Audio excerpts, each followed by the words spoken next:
পৰিৱেশ দিৱস বুলি কেৱল আমি এডাল গছ ৰুই ষ্টেটাছ এখন দি আমি সেইদিনাখনৰ কাৰ্যসূচী সিমানতেই সমাপ্ত কৰোঁ।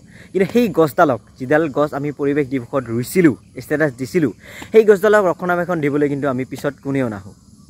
এইটো হৈছে আমাৰ পৰিৱেশ দিৱস। কাৰণ আমি কেৱল শ্ব' অফ কৰোঁ, কেৱল ষ্টেটাছত পৰিৱেশ দিৱসৰ শুভেচ্ছা যাচিছোঁ, কিন্তু সেই গছডালক যে আমি ৰক্ষণাবেক্ষণ দিব লাগিব, আমি যে পৰিৱেশ আমি শক্তিশালী কৰিব লাগিব, সেই কথাটো কিন্তু কোনেও নাভাবে, আমিও নাভাবোঁ। আচলতে যিসকলে সঁচাকৈ প্ৰকৃত প্ৰেমী বা প্ৰকৃতিৰ পক্ষে মানে বহুত কষ্ট কৰি আছে, তেওঁলোকে আচলতে শ্ব' অফ নকৰে, তেওঁলোকে কেৱল কাম কৰি থাকে। এইদৰে শ্ব' অফ কৰি এডাল দুডাল গছ ৰুই প্ৰকৃত মানে প্ৰেমী বুলি নেদেখায় আৰু। কিন্তু কথাটো হ'ল এনেকুৱা, প্ৰকৃত প্ৰেমী বুলি দেখা নেদেখা এইটো কথা নহয়, সকলোৱে আচলতে এনেকুৱা কৰিব লাগে, গছ এডাল ৰুই সেই গছডালক আচলতে ৰক্ষণাবেক্ষণ কৰিব লাগিব, যত্ন ল'ব লাগিব, তেতিয়াহে আমাৰ পৰিৱেশ সুস্থ হৈ উঠিব। তো সকলোকে বিশ্ব পৰিৱেশ দিৱসৰ বহুত বহুত শুভেচ্ছা থাকিল। ধন্যবাদ।